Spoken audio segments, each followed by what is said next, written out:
Meeting's Standing Committee on Foreign Affairs and International Development. Section 2 and the motion adopted by the committee on Tuesday, February 3rd, 2026. The committee is meeting on the mandate of the Ambassador of Canada to the United States. Today's meeting is taking place in a hybrid format pursuant to the standing orders. Members are attending in person in the room and remotely using the Zoom application.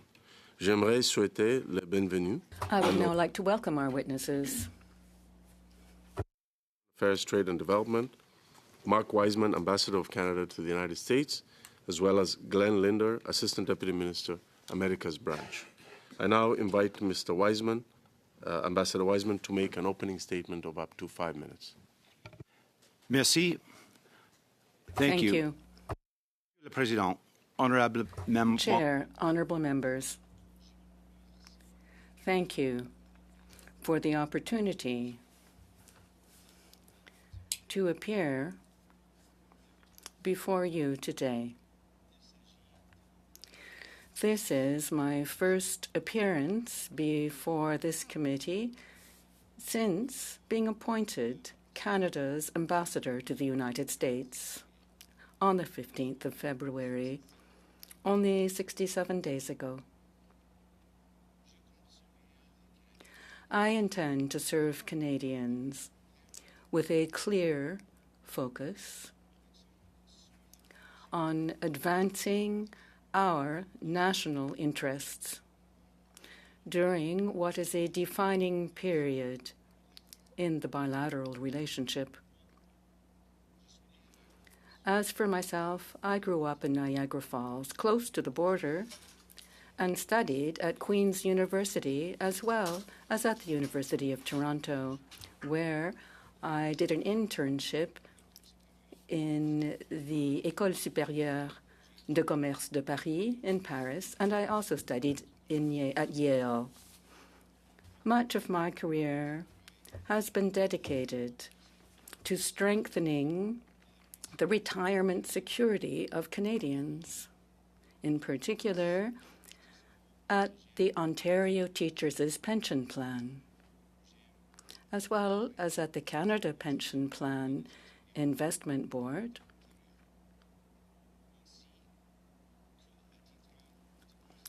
and as chair of the Alberta Investment Management Corporation. I also served at BlackRock, where I managed global equities.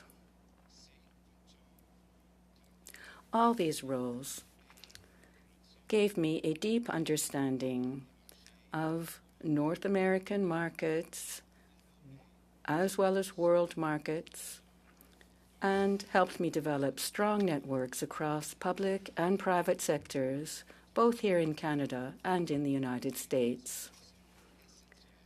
Now those relationships will be critical as we navigate the years ahead. I represent Canada's political, economic, and security interests in the United States. My core responsibility is to manage our bilateral relationship with the U.S.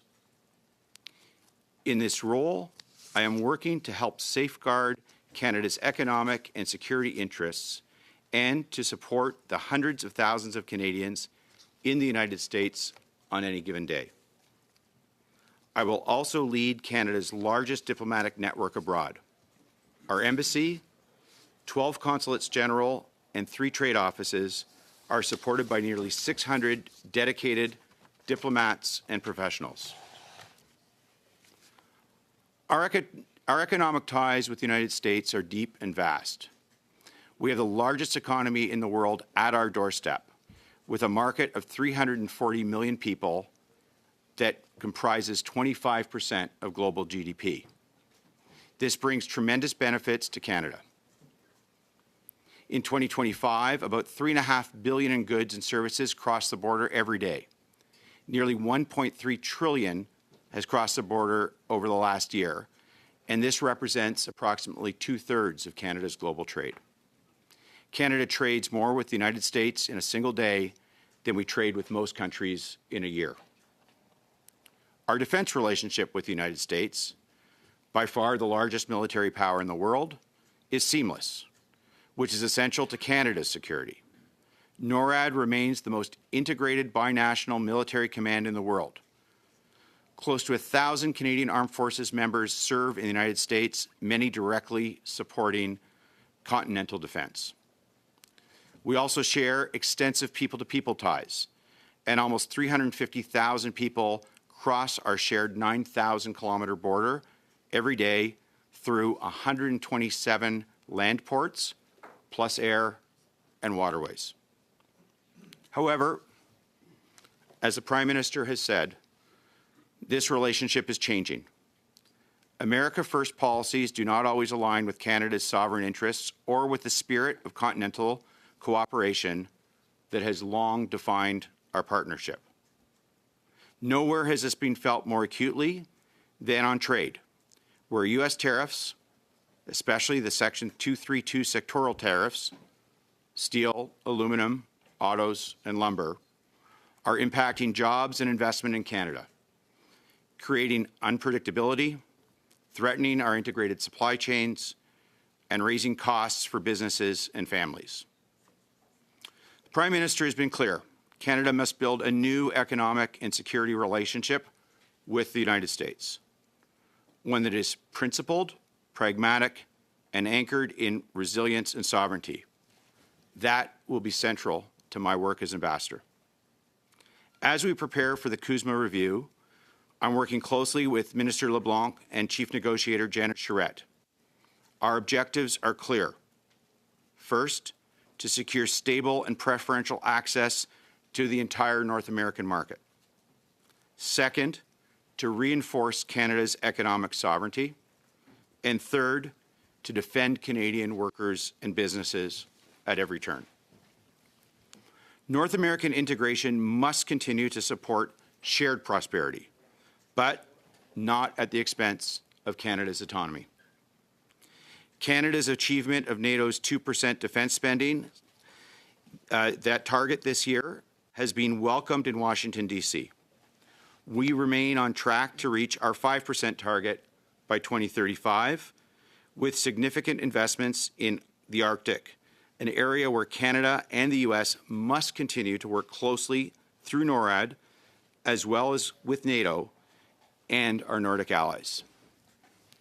Both Canada and the United States will continue to deepen cooperations to address common threats, including organized crime, fentanyl and other illicit drugs, and firearms trafficking, as well as the challenge of irregular migration across our shared border.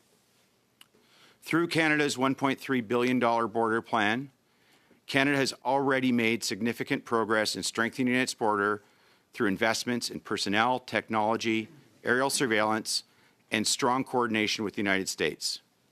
The passage of Bill C-12 last month will provide our border, law enforcement, and immigration authorities with the tools that they need to keep our shared border safe and secure.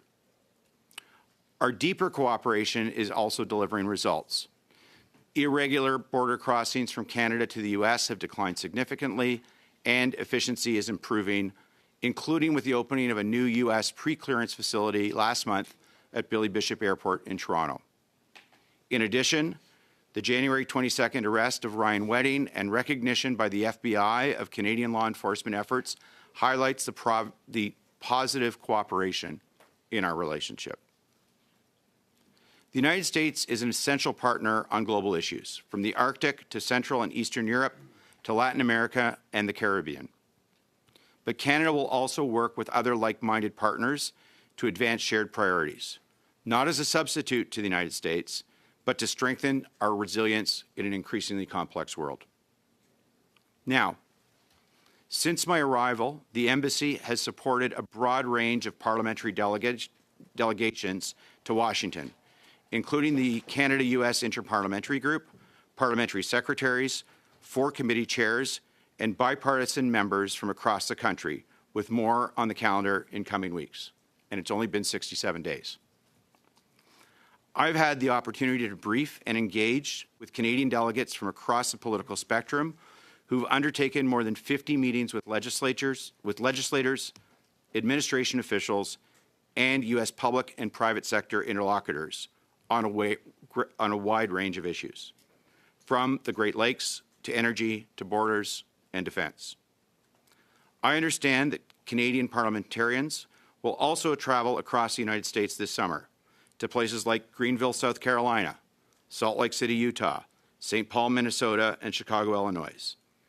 And like the embassy in Washington, our consulate network will support your interactions with American state legislators from across the country to advance our interests in the United States. I want to let this committee know that the value of parliamentary diplomacy cannot be overstated. Engaging Americans not only in the Capitol, but across the U.S. helps to build bridges, mend fences, and strengthen relationships at the constituent level. In fact, I understand that some members of this committee will be in Washington, D.C. with me in mid-May. Now, speaking of that, on the 12th of May, an invitation went out that was only in the English language. This was an error, an unacceptable error. That has now been corrected, and the invitation has been resent in both official languages. In my view, that invitation going out in English only is unacceptable, and I want to apologize on behalf of the embassy and personally. I want to be firm in my commitment for the need to promote bilingualism in Canada and as Canada faces the world, including the United States. The demonstration of bilingualism shows our commitment to multiculturalism, multilingualism, and the type of Canada that we all believe in. Thank you very much, Mr. Ambassador, for your statement. I will now open the floor for questions, beginning with MP Michael Chong. You have 6 minutes. Thank you, Chair. Thank you, Ambassador, for appearing in front of us today. I appreciate your opening statement. I'd like to talk a little bit about what happened this past week with Mexico. Mexico issued a formal statement indicating that Mexican and U.S. officials were directed this week to talk about 4 different sets of issues. Those talks included the tariffs on aluminum, steel, and autos. President Sheinbaum indicated she's eyeing a deal on aluminum, steel, and autos before the review of CUSMA is complete. So my question is, can you tell us if Canada is coordinating with Mexico on getting tariff relief for those sectors? Thank you. Mr. Chair, Canada believes strongly in the trilateral nature of the CUSMA arrangements. It is my job as ambassador, working with our chief negotiator and with Minister LeBlanc, to ensure that we are raising issues, including 232, with our colleagues in the United States and in Mexico. And in fact, I understand that the Mexican delegation will be here in Ottawa in the next few weeks to meet with Minister LeBlanc and his team. I guess my question is, Mexico is having formal talks this week on these 4 sets of issues, including the tariffs. Is Canada going to have formal talks on the Section 232 tariffs? And when is that going to happen? Mr. Chair, we recognize that the 232 tariffs are having a very large and important negative impact on Canadian industry and Canadian workers. And we are, you can assume that we are having ongoing discussions with both the United States and Mexico. I guess my question is formal discussions. You know, I understand the minister has had phone calls, but these are formal discussions that Mexico is undertaking this week. Is Canada going to be having formal discussions on 232 tariffs? And if so, when? So, Mr. Chair, as you know, there is a formal review process under the terms of the CUSMA arrangement. We expect that that process, that formal review process, will commence because it's required under the agreement. So on that issue, so Mexico also indicated in its formal statement issued by their ministry that the first formal bilateral negotiating round between Mexico and the United States will take place the week of May 25th. When will Canada's first formal negotiating round take place? Mr. Chair, no date has been set for the any formal negotiating round as it relates to the review of CUSMA. Understood. So the next other question I have is, a year ago, the Canadian government made significant concessions. They rescinded the retaliatory tariffs, and several weeks later, they suspended the implementation of the digital services tax. Two major concessions to try to get negotiations going. Negotiations have been stalled for some time now.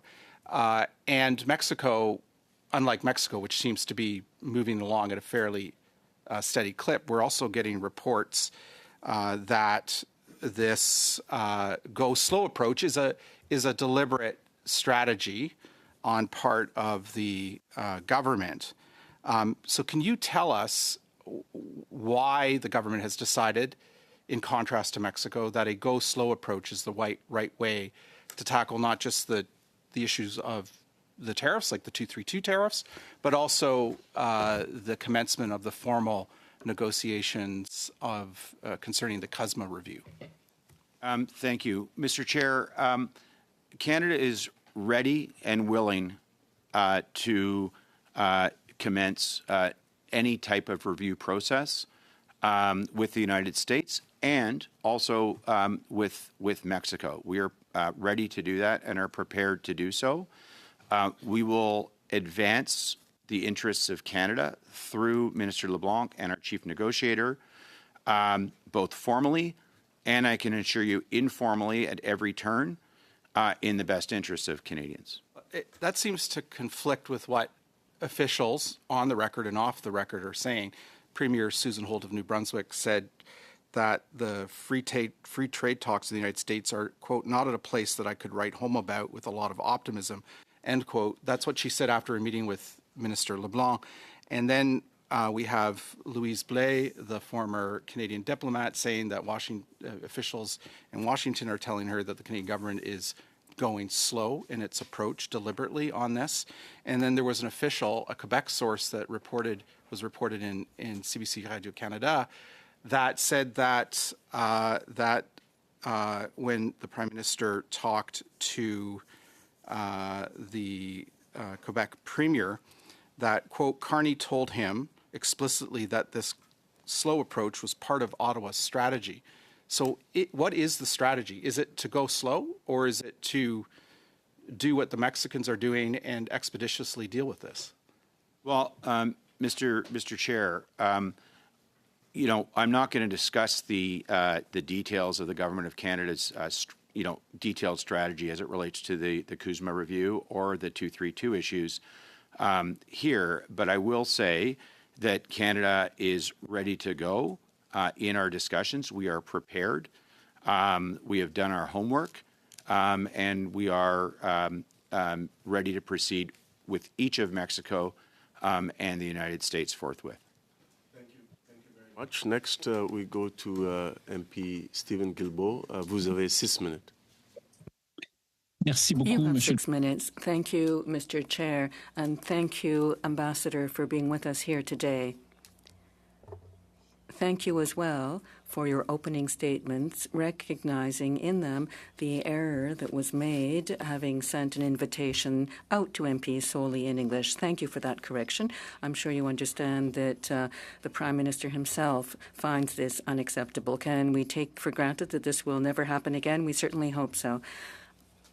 I would like to advise regarding the following motion, and I'll send it through in a moment. I'll read it. That the committee reasserts its undertaking to support official and express its concern regarding the invitation written up solely in English, which the Office of the Ambassador of Canada to the United States send out only in English, and that we work to ensure that all be advised of the appropriate policy and that this be respected across all embassies of Canada around the world. And we will send this through to the clerk in a few moments. Thank you. Let me continue now with my questions. Mr. Ambassador, you said a little earlier, if I've got it right, that you have been in your position now for 67 days. I have a dual-sided question. First, what have you done so far, diplomatically speaking, either regarding negotiations to renegotiate the trade agreement, but also broadly, diplomatically speaking, in our relationships with the United States? So there we are, what has been done so far. And what's your plan going forward? What are your targets, your aims for your first year working in Washington? Question. Mr. Chair, first of all, as it relates to negotiations on trade, one of the great benefits that we have is that I am the ambassador, and we also have Chief Negotiator Janice Charette working in tandem, of course, under the direction of Minister LeBlanc. And so as it relates, obviously, the negotiations on trade are, and helping to support that is an important part of my role. But it's not my only role. My role includes supporting Canadian interests in the United States and supporting Canadians in relation to the United States writ large. So a big part of that, to the second part of the question, is building relationships with stakeholders across the United States. Now, for me, in my first 67 days, that has primarily been in Washington, D.C., meeting members of Congress, meeting senior members of the U.S. administration and executive branch, and meeting both Canadian and U.S. Leaders from the business and labor communities, from various industry associations, et cetera, in order to both tell the Canadian story more clearly, the importance of the relationship, and also to receive feedback and information from them. So in my early days, my role is focused, although I have been to Houston, I will be going to New York, I'll be going to Colorado in coming weeks. But in my early days, the focus has been inside the so-called Beltway. Going forward, however, my focus as ambassador, but importantly in conjunction with parliamentarians and with the support of our 12 consulates across the U.S., is to tell the Canadian story regionally as well. The United States is a big country. We must engage with business leaders, with legislators, with community leaders, and with labor across the country, and that will be a big part of my job in my first year in the role.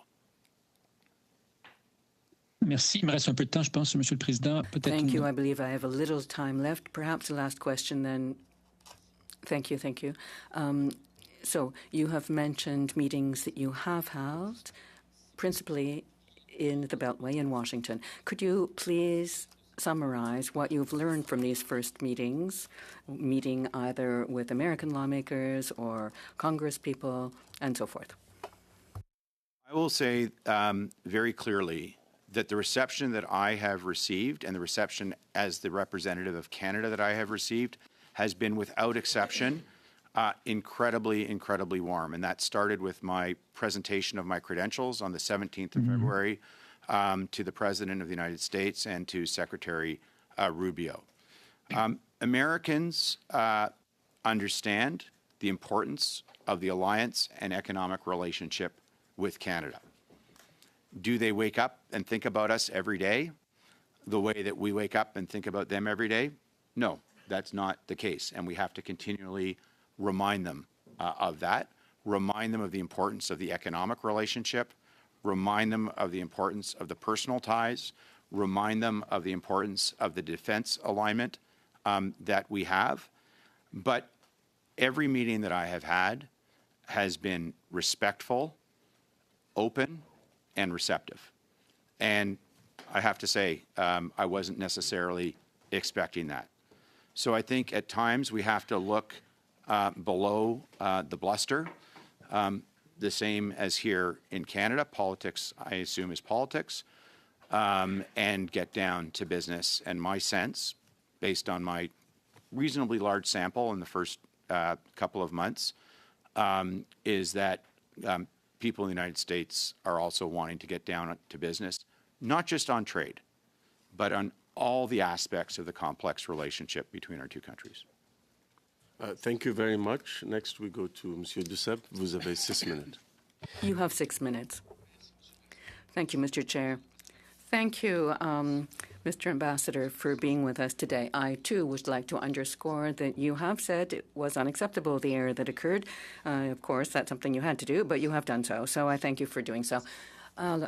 Mr. Ambassador, you will be Canada's voice and thus Quebec's voice in Washington, and you are called upon thus to promote and favor our linguistic rights. And in your opening statement, you did speak to many things. It was quite broad, but unfortunately there was nothing said about the supply management system, although it has been targeted by President Trump in regard to renegotiating CUSMA. This was a little striking, given that you spoke for quite some time. And in 2024, you stated that this was a system that protects a specific group, that reduces innovation and keeps prices artificially high for Canadian consumers. So that leads to a number of doubts for we Quebecers. You're being appointed. I think you're aware of that, Ambassador. So how can you align your current position with that you had in the past? And, you know, just 2 years ago, publicly you stated that, and now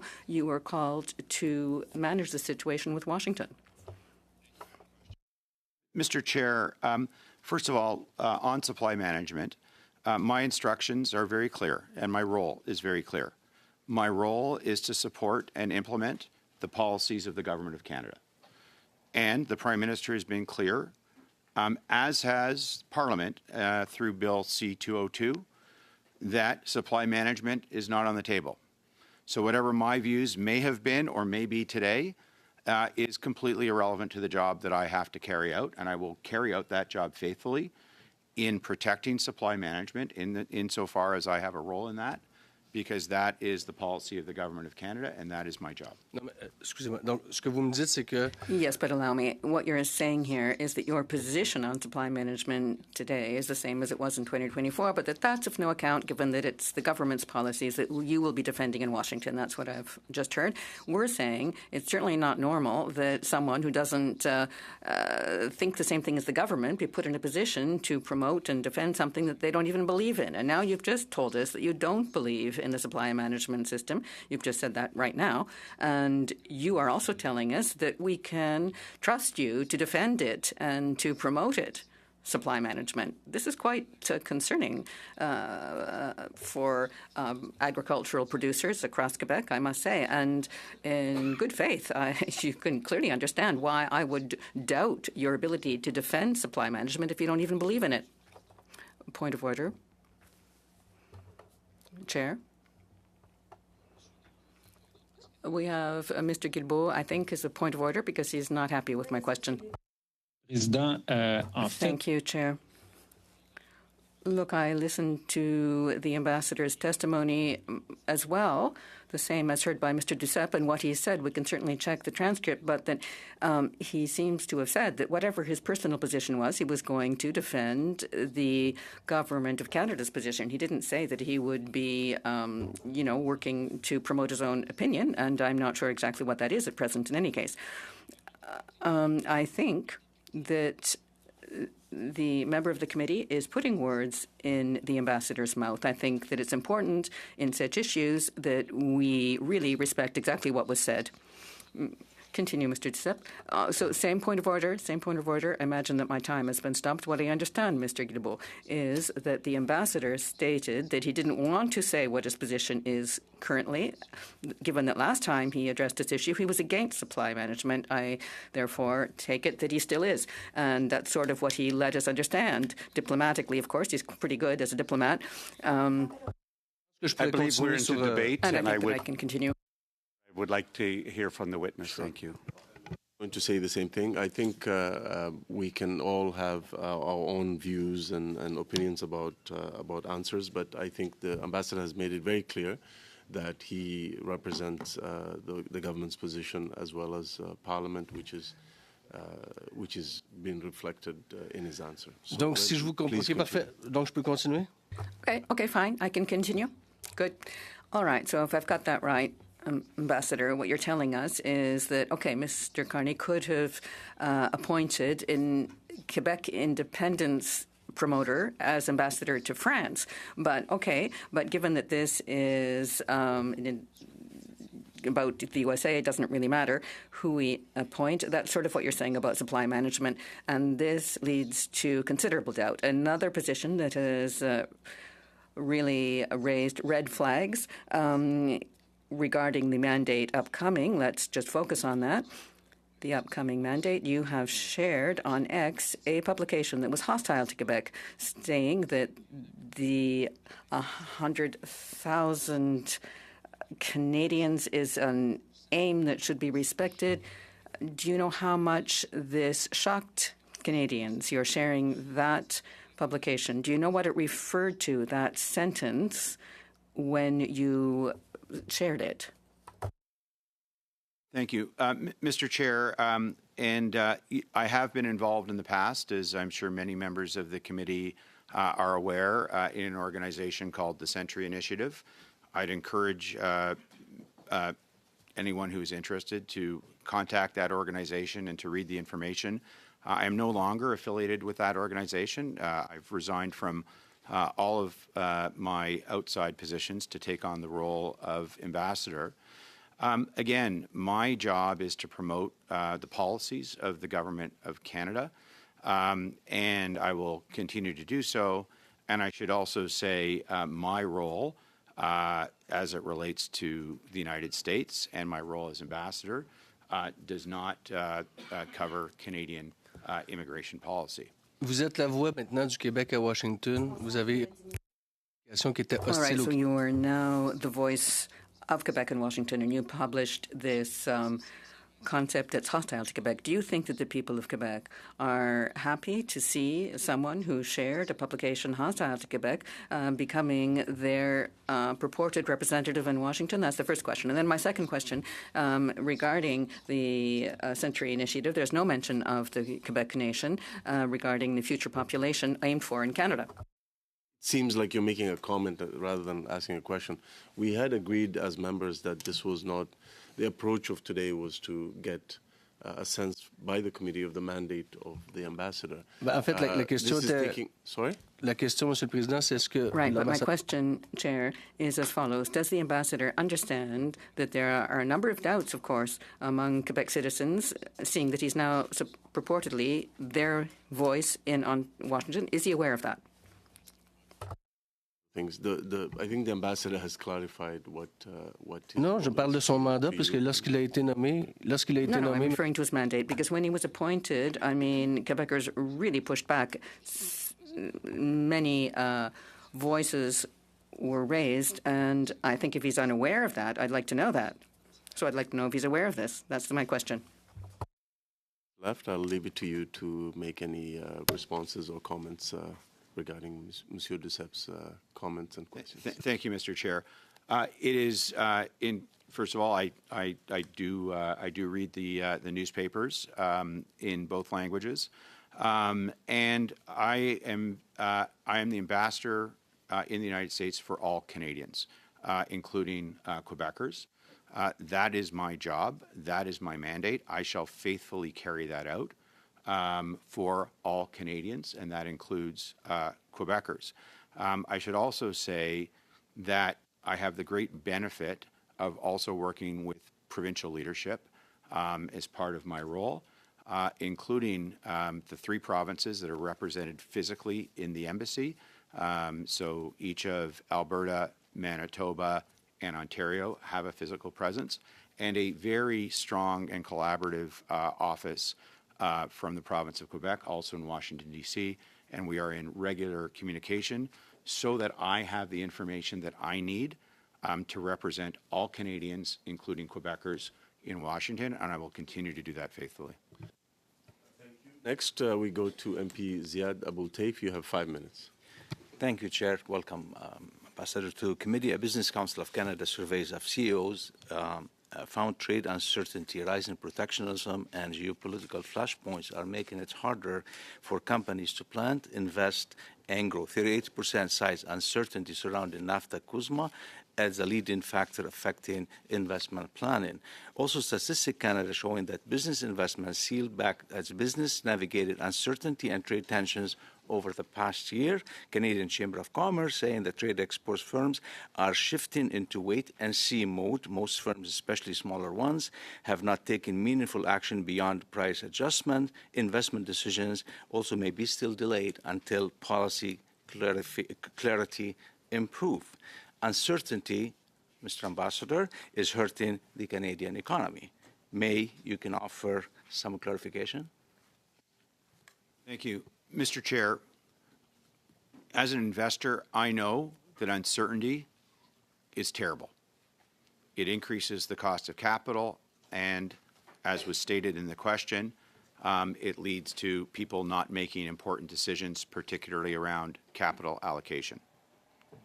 But I want to be clear, from the point of view of the embassy in Washington, this unpredictability and uncertainty is caused by the actions of the United States of America. The 232 tariffs, for example, on autos, steel, aluminum, lumber, pharmaceuticals, and the changing nature of those tariffs is what is creating unpredictability, which I agree is bad for business on both sides of the border, is bad for investment on both sides of the border. But Ambassador, reports showing that the reason the Prime Minister's apparent desire to delay the CUSMA negotiation, and that basically against what you said. Can you clarify that? Thank you. Mr. Chair, as I've stated, the Canadian government is ready, willing, and able to negotiate in a detailed way with our partners in the United States and Mexico as part of the review process of CUSMA, which is a 16-year agreement. We are at year 6 of a 16-year agreement. We are willing to commence that review process. We are having discussions around the 232 tariffs. We wish to, the best we can, reduce the uncertainty, but we will not reduce it at any cost, because that is, in my view and in the view of the government, not in the best interest of Canadians and Canadian the cost is to every Canadian business out there, to every Canadian consumer on the delay. And seems like the delay now is Canadian tactic around this negotiation. That's what we see in front of us. There's what some of the Prime Minister have said to a former Quebec Premier. So there is base to what I'm saying or what's out there, and that has to be clarified to Canadians. So I'm expecting that you'll be able to clarify that one more time. Mr. Chair, Canada is ready, willing, and able to commence the review of CUSMA, and we are involved in regular discussions, specifically around the 232 tariffs and beyond, to try to reduce the uncertainty that's been created by the actions of the United States of America. In Canadian businesses and consumer bear the cost, the heavy weight on them before you say enough of that negotiation tactics, we have to call the shot, we have to do something, and we have to be clear among Canadians, in front of Canadians, to tell them otherwise what's going on? Mr. Chair, I can't speculate on the views of Canadian business.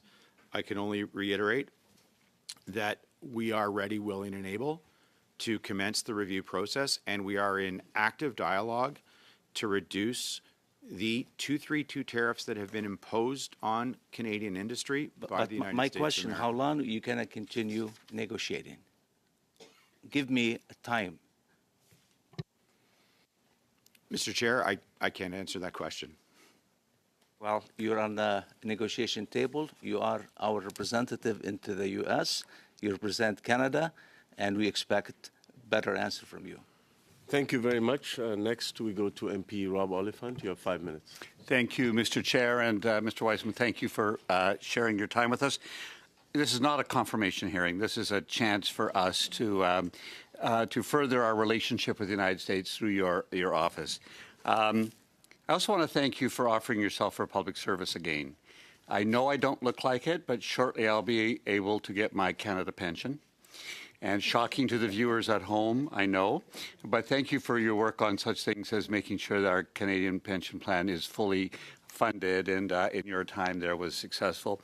And I really wish you well as you continue to stand up working for Canadians and for the Government of Canada. I just wanted to talk a little bit about your role as a representative of Canada. I'm an MP, so I represent the people of my riding, but I'm also Parliamentary Secretary to the Minister of Foreign Affairs, so I often represent Canada abroad. I don't always agree with my government, and there have been positions in the past I haven't always agreed with. When I'm representing Canada, I agree with my government. And I was just wondering, from the previous line of questioning, for you to have a chance to affirm that that is a position you enjoy being in, and what from your past do you think will help you represent Canada and Canadians well in Washington, and what is most interesting for you in this next very challenging time? Thank you. Mr. Chair, this is an incredibly important job. I am honored that the Prime Minister and the Government of Canada asked me to take it on. It is at times a heavy task because of the importance, but it is a task that I am proud and honored to have. And I've told several people this is the best job I've ever had, and this I'm sure will be the best job I ever have when I am done. Representing one's country, as members of Parliament also do, is just about the highest calling, in my view, that one can have. And I take the job very, very, very seriously at every turn. Now, while I am not a diplomat, I've not served in government, I do bring skills to the table, I think, and I think the Prime Minister believed this when he asked me to take on the role, whether it be in business, negotiation, my legal background. To me, given the times that we are in the United States and in our relationship with the United States, those skills come to the fore. Building relationships, finding win-win solutions, building bridges.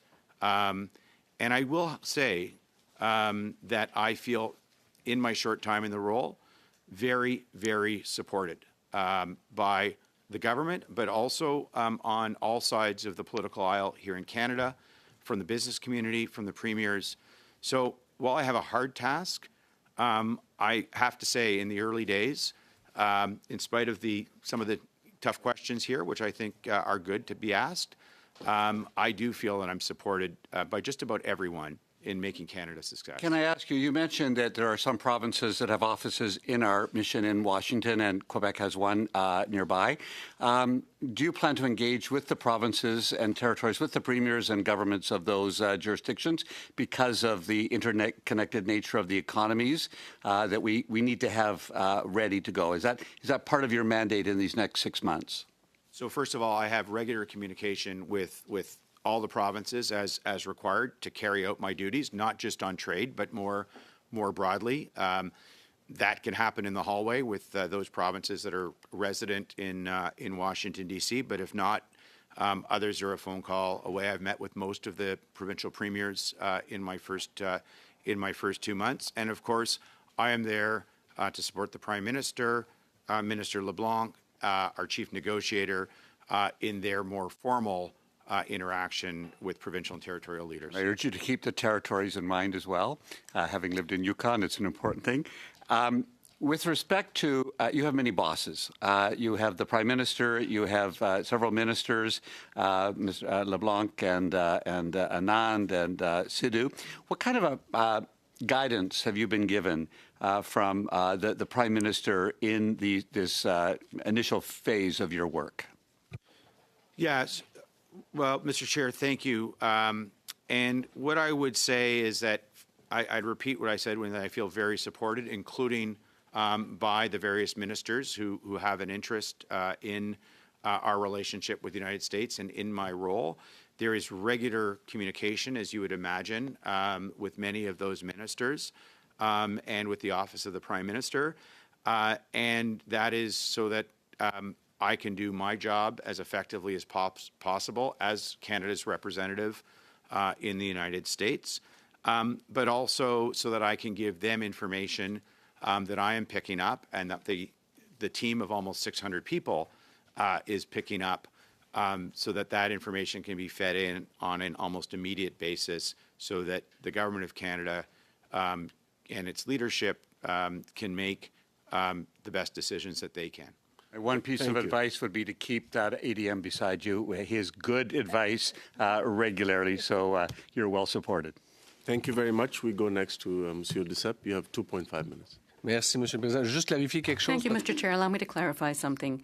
Being for or against supply management isn't like being for or against the color of the rug in the kitchen. So I'm speaking to our Ambassador of Canada in Washington, Mr. Weissman. Do you deny what you said in 2025 about supply management?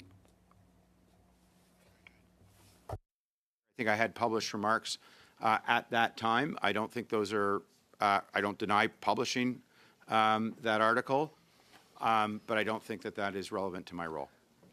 Oui, c'est important pour les gens au Québec. Donc, est-ce que vous reniez? Yeah, but it's important to the people in Quebec. Do you renege on that position, yes or no? I think my position then or my position now, personally, and is relevant. But I would say that I am meeting regularly with leaders of critical Canadian industries, including the dairy industry, including the poultry industry, including our cattle industry, including many other industries, including representatives from Quebec and beyond. And I am listening and learning about their roles and what's important to them. I am feeding that information back, including to our chief negotiator. Parfait. Merci, Monsieur l'Ambassadeur. Merci. Et donc, vous trouvez que c'est pas important votre Thank you, position, Mr. Ambassador. All right, so you don't think that your position is important for us to know, and you're keeping it yourself. Wonderful, terrific. Okay, what do you think of your mandate to defend the cultural exceptional nature of Quebec? And if you are a co-writer of a report to the effect that the population of Canada should be increased greatly without any mention of the language or nation or identity of Quebec. Do you understand that completely doing away with such an important issue, linguistic issue, in a report that had to do with increasing the population of Canada was very shocking to people in Quebec and perhaps shows just how ignorant you are of what's going on linguistically and culturally in Quebec? Sir, Ambassador, Monsieur Duceppe, we had agreed as members that this hearing would not be a confirmation hearing. This is a hearing about the ambassador's mandate. Oui, je parle de l'exception culturelle. Let's try to stick to that. You're going Yes, I'm speaking of the cultural exception. Mais, It's about his mandate as an ambassador Oui, for Canada to the United avec States. Let's try to keep to that topic, please. Thank you. Et donc, l'exception culturelle dans les négociations de Okay, la... so the cultural exception in renegotiating CUSMA, I don't see how that could not be part of his mandate. Thank you, Mr. Chair. Again, my job... Thank you, Mr. Chair. Cavalerie à la rescousse, Monsieur Guilbeault? Mr. Guilbeault, I see that they're sending reinforcements. You're coming in as reinforcement. I just want to remind all those listening to us that the cultural exception is not only with regard to Quebec. The francophonie exists throughout the country, and the French culture throughout Canada is hyper important to Quebecers, but it's important across the entire Federation and across the entirety of Canada. You're quite right. That makes it even better for me. Mr. Ambassador, makes it even more relevant. Thank you, Mr. Chair. I will faithfully represent the policies of the Government of Canada as instructed in everything that I do, including as it relates to cultural and language matters. You have A few seconds left. Yeah. Combien de temps? A few, How much? 10 seconds. Wow, merci. Je vais revenir, Monsieur le Professeur. J'ai d'autres questions. Okay, I'll get back to you next round. I've got other questions. Next to MP Rood, you have 5 minutes. Thank you. Thank you very much, Ambassador, for being here with us today. Ambassador Wiseman, do you believe that the old relationship we have with the United States based on deepening integration of our economies and tight security and military cooperation is over, that it's clear the U.S. is no longer a reliable partner, and that many of our former strengths based on our close ties to America have become weaknesses? Thank you. Mr. Chair, our relationship with the United States is not over. We are adjacent to the United States. We are adjacent to the largest market in the world. That is a huge benefit for Canada and one that we have to nurture. However, it is clear that our relationship with the United States has changed under this administration due to the imposition of tariffs by the United States and a change in posture to an American first posture by the United States. Ambassador, are you aware, that those quotes are directly from Prime Minister Mark Carney, and he seems to be taking an obstructionist approach to our largest trading partner. And recently, media revealed that the Prime Minister has explicitly told staff of former Quebec Premier that being slow is part of Ottawa's strategy. So can this be interpreted as a show of bad faith in Washington, and is it, in your opinion, a deliberate attempt to stall negotiations of CUSMA? So, Mr. Chair, I can't. It's not for me to interpret the words of the Prime Minister, but I can tell you that we are ready, willing, and but able. Ambassador, you could speak to the effect that it would have, because in your role as ambassador, that would affect your job. Sorry, can you repeat the question? The words that the Prime Minister used directly affect the role that you have in your job as ambassador. So do you believe that this is a deliberate attempt to stall negotiations of CUSMA? Mr. Chair, Canada is ready, willing, and able, as is our chief negotiator, as is Minister LeBlanc, as am I in a supporting role, to commence the formal review process of the CUSMA agreement. And we are in regular discussions with the United States as it relates to the 232 tariffs. Ambassador Hoekstra has said of CUSMA that it's not an intense negotiation. There really have been no serious negotiations since October of last year. Behind the scenes, U.S. officials are increasingly frustrated, saying that Canada hasn't played ball, that the government has decided to run out the clock, and that they see right through this strategy. Is the lack of progress being made in order of the PMO? Mr. Chair, under the CUSMA agreement, there is a mandatory review that takes place under the four corners of the agreement at year 6. It is a 16-year agreement.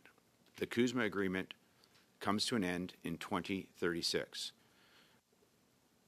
The Government of Canada is ready to commence the formal review process with the United States and with Mexico. And we are ready and prepared to do that review process, not a renegotiation. It is a review under the terms of the agreement. Thank you. Also, Janice Charette, the top negotiator on CUSMA, said that she thought the government should get prior credit for concessions made 10 months ago on the digital services tax, counter tariffs, and legal challenges on softwood lumber. Yet, to her amazement, the president pocketed those promises and moved on. Meanwhile, 2.6 million Canadians, including many businesses in southwestern Ontario and my riding of Middlesex, London, who depend on trade with the U.S. for their work, they're very deeply worried. So has the Prime Minister revealed to you why he made the strategic error of dragging this out instead of using the leverage we had at the beginning of the talks to get the tariffs removed? any specific conversations I may have had with the Prime Minister around trade strategy or otherwise as advice are privileged, and I'm not in a position to comment. The Prime Minister has said that Janice Charette is the chief trade negotiator and not you. So could you tell us what role you play in the negotiations, and can you detail the number of meetings and the substantive actions that have been taken by Canada to secure a deal thus far? Well, my role is to support the chief negotiator, to support Minister LeBlanc, to support the Government of Canada writ large, and to build the relationships, being resident in Washington day in and day out, to support those relationships across with American legislators and with American business leaders and labor leaders in support of our chief negotiator. And this is a structure of a team that is proving to be very effective. Thank you. Thank you very much. We go next to MP Charles Sousa. You have 5 minutes. Thank you, Mr. Chair, and thank you, Ambassador, for being here and for your service, yet again, to Canada in a different capacity. You certainly have a strong rapport and tremendous experience in the United States with some of the work that you've done in the past. And now that you're in this role, and given that you've got tremendous experience on making deals in relative terms to other aspects of business, as well as pension reforms and so forth, how do you see the common ground that Canada has with the United States? How do you see those priorities that we share that we can build upon? Thank you. Mr. Chair, there is a lot of common ground between Canada and the United States. And I think it's easy to forget that when we are having tough discussions or when those discussions are political in nature. As I said in my opening remarks, the amount of trade that travels across our shared border is the greatest as between any two countries in the world. We are the #1 export market for close to 30 U.S. states. We're the top 3 export market for almost every state in the United States of America. There are approximately 1.5 million Canadians in the United States on any given day. Our Canadian tourists help support the U.S. economy from east to west, from north to south. We work together incredibly well, our two countries, and it's very, very easy to forget that. But we have much more in common than separates us, and we have much more common interest than separates us. And I'm quite optimistic about our relationship with the United States. Neither of us is moving out of the neighborhood. And while we have to, as the Prime Minister has said, diversify Canadian interests so that we are less dependent on the United States, having the United States next door is a huge advantage for Canada in many, many respects. And I would say we still have, although we're not happy about the 232 tariffs, we still have the lowest tariff burden of any other country in the world as it relates to the United States. So we have many, many more things in common than we have differences. In my career, my job has been to find common ground and to build bridges. And I'm confident that with our neighbor to the south, who's been our neighbor since the beginning and will be our neighbor forever, we will also work out our issues. I see firsthand your ability to deal and cooperate with corporate Canada, and you've certainly been doing now, and I've seen you witness that with what you've been doing in Washington with corporate America. But your recent visit to the White House when you got your credentials was also very interesting, and I just wonder, how are you managing all these interests? Because sometimes what corporate America is saying isn't necessarily what possibly is being said by the White House, and I'm wondering about these shifting political dynamics and the timelines. How are you managing that? Well, Mr. Chair, I have a fantastic team, including here in Ottawa, Assistant Deputy Linder, who are supporting me, frankly, training me, and helping me along in my role. So we have a tremendous team between the embassy in Washington and our 12 consulates plus 3 additional trade missions in the United States, who are working day in and day out to advance our interests in the United States, and not to mention the team that we have supporting us in Global Affairs Canada. So I feel very fortunate that I don't feel that this is a job, and nor could it ever possibly be a job that one person could do. And so it is very much a team effort, and we need to be coordinated across the United States. My role is in the United States, and what we do need to do is to be coordinated with our message to Americans. We have to collect information from all Canadians and be able to translate that to influential Americans in both business and government and labor and other interest groups.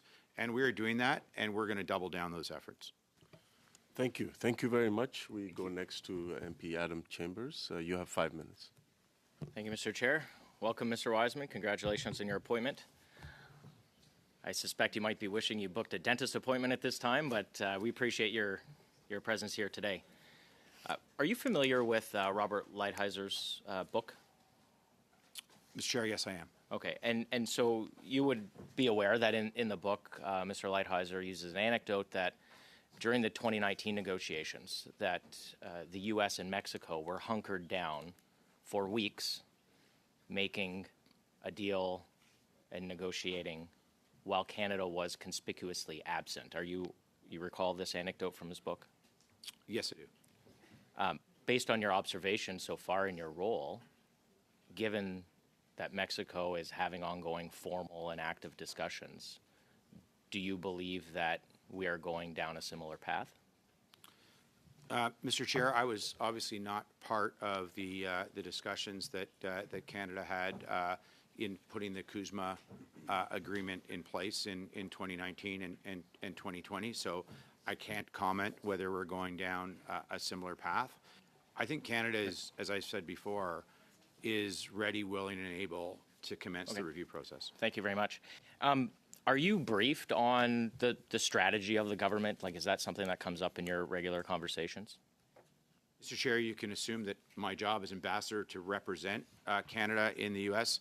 requires me to be briefed on the strategies and policies of the government. Right. So your choice today here is not that you don't know the strategy, but that you won't confirm it for us. Is that correct?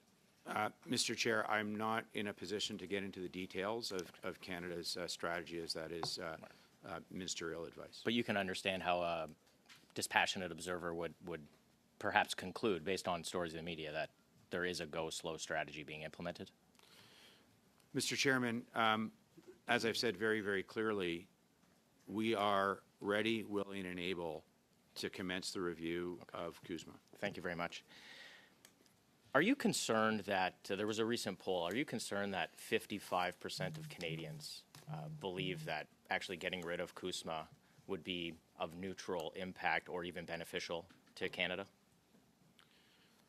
Mr. Chair, the Government of Canada believes in the value of the CUSMA agreement. We believe in the value that it brings to Canada. We believe in the value that it brings to North America, and it is our view that the economic benefits of CUSMA are substantial to all Canadians. So, do you think that there's a responsibility on parliamentarians, on the public, leaders, business leaders in this country to make the case that this is an important relationship that ought to be maintained? Mr. Chair, you would have seen the announcement by the Government of Canada, by the Prime Minister's office, of the appointment of the new Advisory Council on U.S. and Canadian economic relations.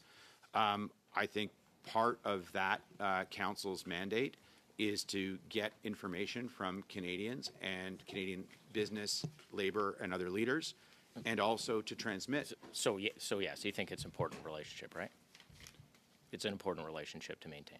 I think the relationship with Canadian stakeholders, Mr. Chair, is critically important. And perhaps further question on this. Do you think it is irresponsible for politicians, for pundits, for columnists, for leaders in this country to fuel anti-American sentiment? And does that make your job difficult when you're engaging with our American counterparts? Mr. Chair, how I feel about that is not really what's at issue. Well, does it make your job difficult? Mr. Chair, my job is to represent Canada in the United States. Sometimes that's difficult, sometimes it's less difficult. Do you think it's helpful that there are some that would like to fuel anti-American sentiment in the country?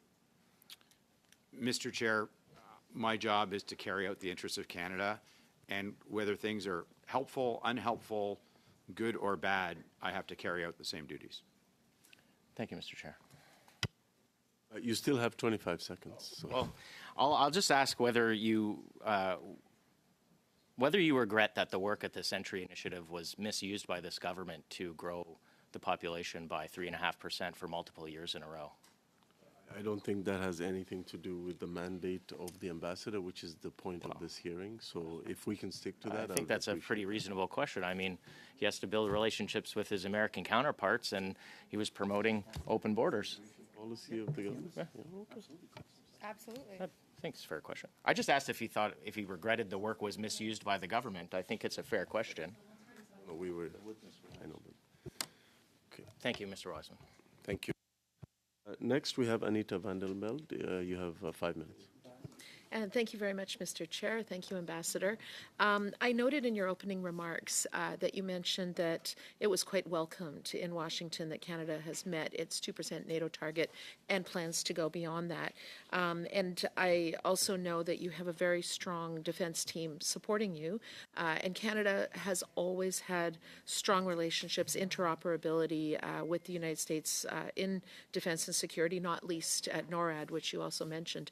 I wonder if you could talk a little bit about your priorities and strategies going forward in that regard. Well, thank you. Mr. Chair, obviously the cooperative defense relationship with the United States is very important to Canada and also to the United States.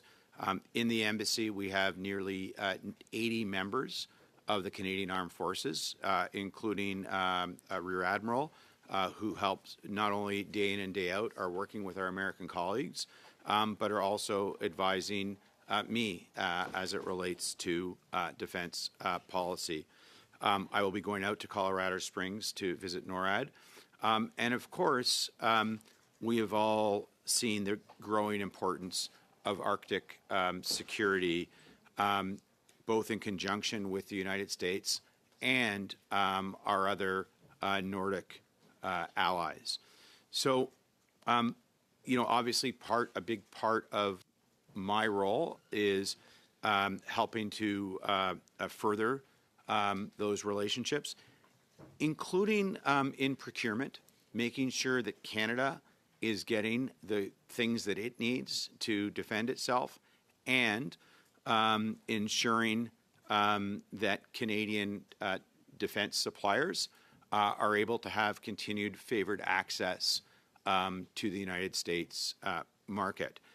In that regard, for instance, earlier this week, I was in Washington with Vice Admiral Topshee, visiting a number of Canadian manufacturers who were presenting their products to not just the U.S. defense market, but the global defense market who had gathered. So that is part of my job. It's an important part of my job. And as I say, Canada meeting its 2% NATO commitment in the last fiscal year, we're off to a very good start, and that is not going unnoticed. And you mentioned also in your opening remarks that your core mandate, of course, is Canada's bilateral relationship with the United States. That is in the context of a very rapidly changing geopolitical global environment, but also in the context of a broader Canadian government mandate, including domestically, to build Canada strong. I wonder if you could talk about where the work that you're doing on the bilateral relationship fits into the larger Canadian government mandate. Thank you. Mr. Chair, the Government of Canada has made it very clear, and the Prime Minister has spoken regularly about the need for Canada to diversify.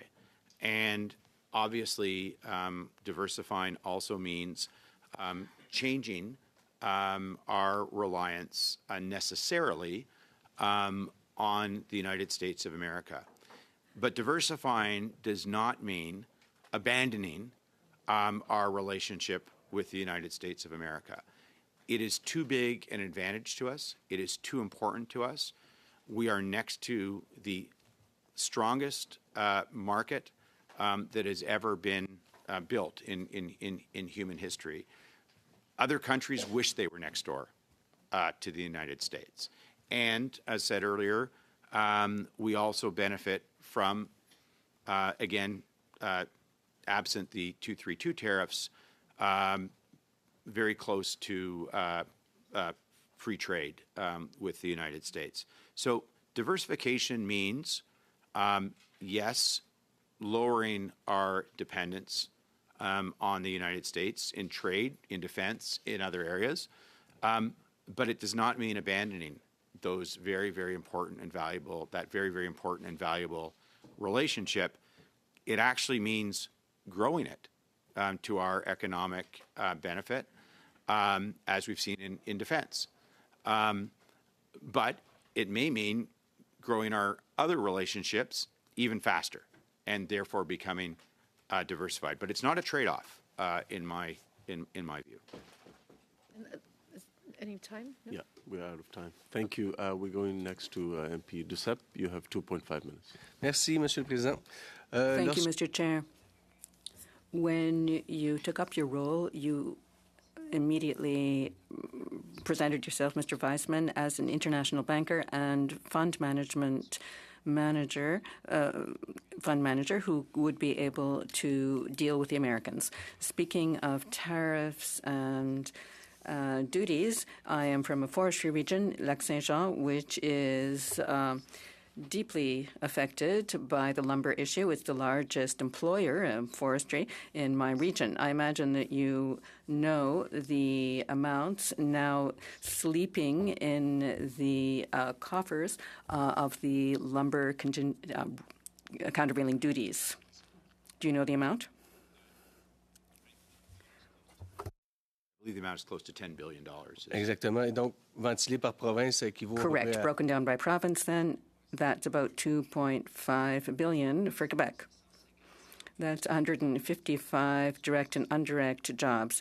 Sometimes we think it's merely a regional sector outside of large centers, but it keeps up a lot of small businesses, and also there are businesses in even Montreal that depend on it. Do you have a strategy or a vision for the negotiations on this? It's not solely merely new tariffs. It's also the countervailing duties linked to these tariffs that hurt.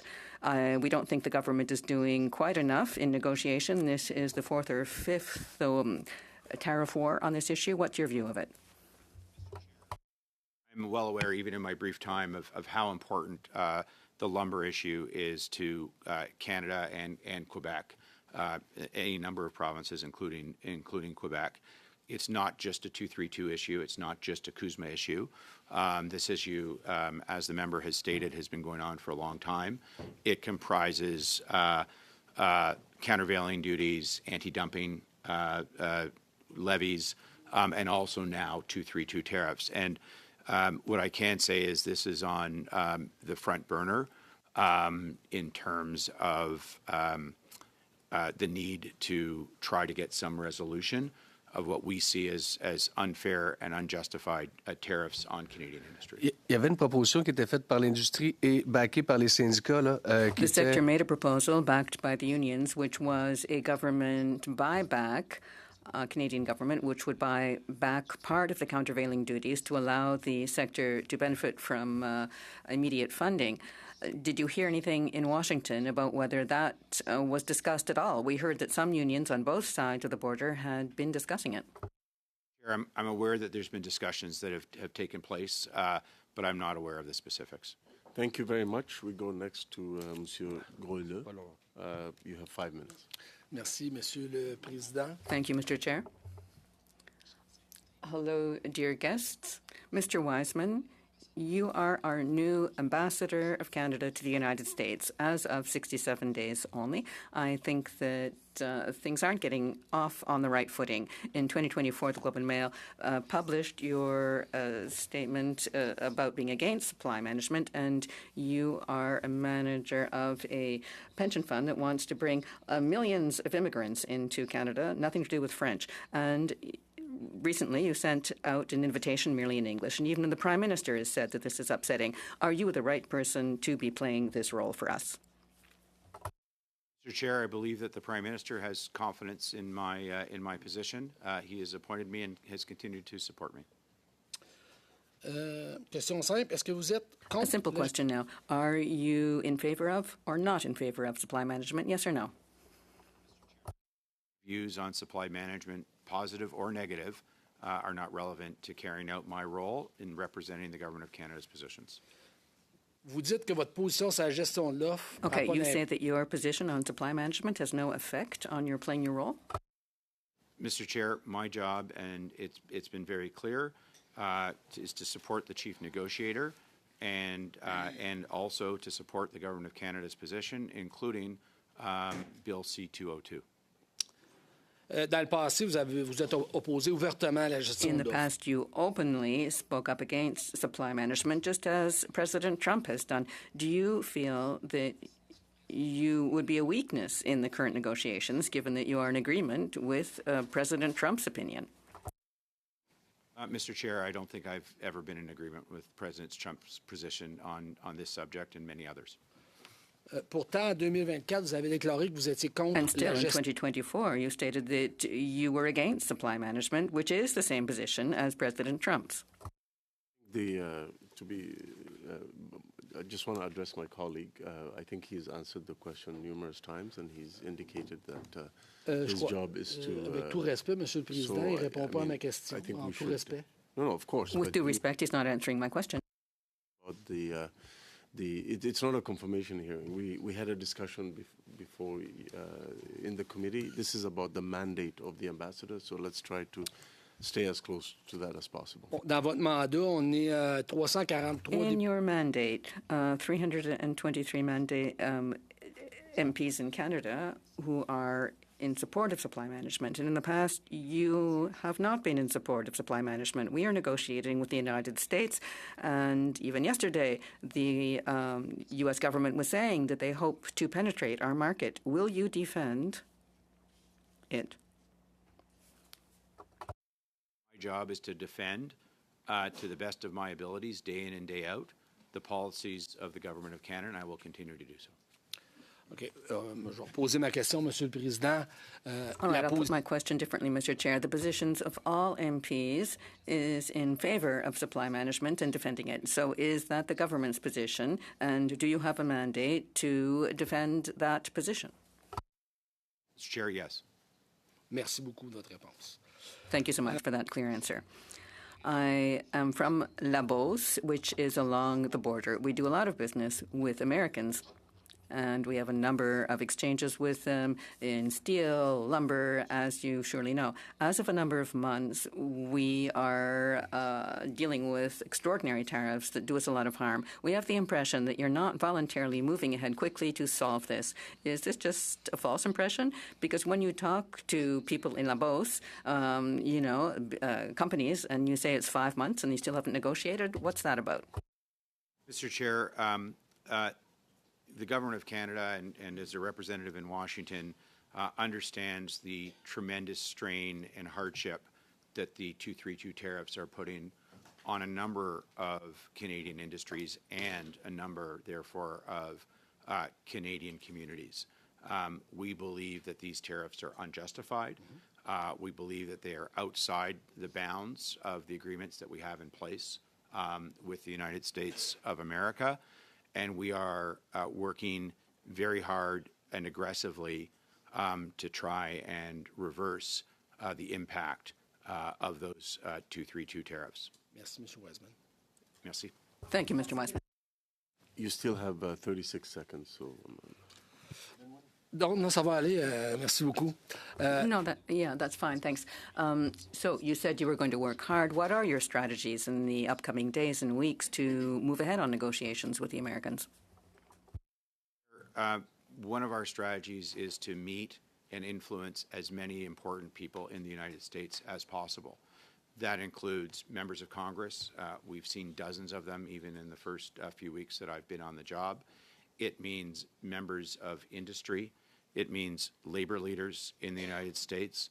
And it means, importantly, getting out to state legislators as well. And I've already, in my short time, I think, met somewhere in the neighborhood of a dozen and a half governors across the United States.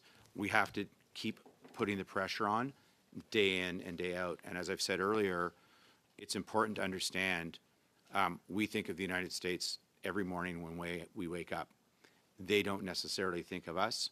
We have to remind them of the importance of the relationship to the United States that Canada represents. Thank you very much. We go next to MP Marie-France Lalonde. You have 5 minutes.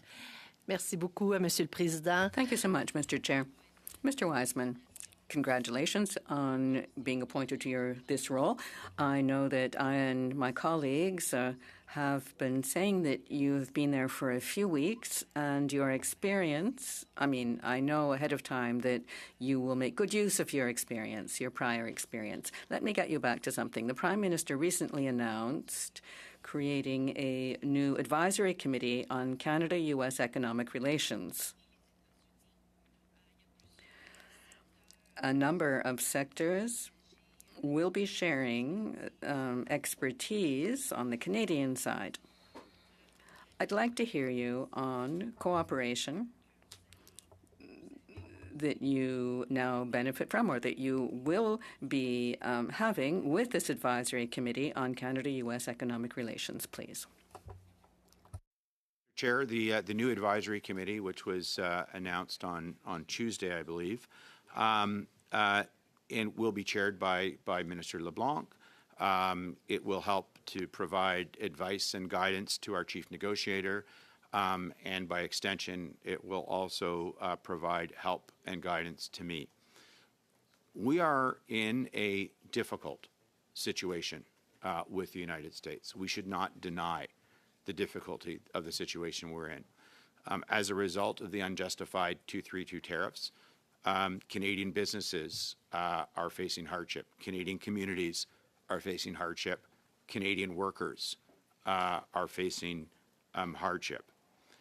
And so we need, quite frankly, all of the help and advice that we can get.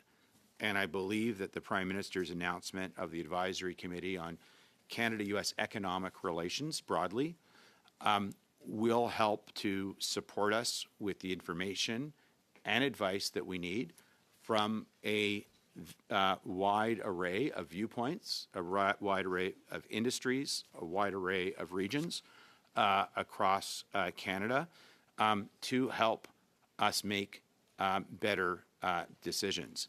As I said earlier, I feel in my role as part of the team that is responsible for advancing Canada's cause with the United States, that I feel very, very supported. And I think that this new advisory committee will provide even more support, guidance, and at times a diversity of views to ensure that as we develop our negotiating strategy, as we develop our positions, that we are doing so with as much information and input as we can possibly have. And I believe that as an investor, that's my experience. As an investor, more information, more analysis allows one to make better decisions. And so we need to gather as much information, opinion, views, and analysis. And I believe this committee is in furtherance of that. Merci beaucoup pour ces commentaires, parce qu'effectivement, Thank you so much for sharing that, because we do indeed see people representing several sectors of the economy there, but also, political sectors, unions as well. So I was very proud to see who had been chosen to sit on this committee to make it up. So in this line of questioning, you yourself were mentioning your experience in investment in your prior roles. But I would like to hear you on the Canada's main strengths that you yourself will put forward in your trade discussions in your new role as ambassador. Thank you, Mr. Chair. Canada is in a very fortunate position. In many respects, and the Prime Minister has said this, we have what the world wants and needs today, be it energy, be it critical minerals, be it agriculture, and a incredibly talented and well-educated population. We are the envy of the world, and in many respects, unfortunately, what is happening in the world away from us is making our strengths come even more to the fore. So we are in a stronger and perhaps increasingly strong position because of the benefits that Canada has, and some of those benefits, I think about benefits as either being nature or nurture.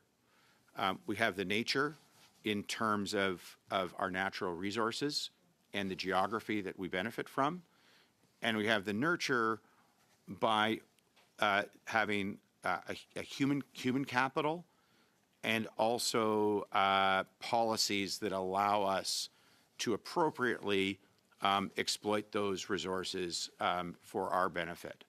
So I think Canada is in an incredible position today. I have to say, being the ambassador to the United States for Canada is not an easy job. In today's world, but I wouldn't choose any other country to want to be the ambassador of the United States for. I think we are in a position of strength as a country, and I think if we can harness those both natural and developed advantages, we are going to be in a very, very good position in our relationship with the United States and our relationship with the world in decades and decades ahead. Thank you very much. We're starting our fourth round with MP Kyle Seaback. You have 5 minutes. Thank you very much, Mr. Chair. Ambassador, thank you so much for being here, and I want to take the time to thank you for your service to Canada. It's a very important role. Canadians are depending on you and others. I want to talk about the 232 tariffs, so if you could confine your comments to the 232 tariffs. When was the last formal negotiation meeting where positions were exchanged with respect to the 232 tariffs between Canada and the United States? Just the date. Mr. Chair, I don't think I should be speaking here about specific meetings that have taken place. But I can tell you that there are ongoing discussions on almost a daily basis. Ambassador, I know you've had ongoing discussions. The Minister says this all the time. I'm having conversations. We're having a conversation right now. It's not resolving anything. And I don't think it's a confidential secret when the last actual negotiation took place. We all know that former Prime Minister Trudeau flew down to Mar-a-Lago to have a negotiation. So I don't know why you're keeping this so secret. It's widely reported in the media that the last formal negotiation took place about 7 months ago where offers were exchanged.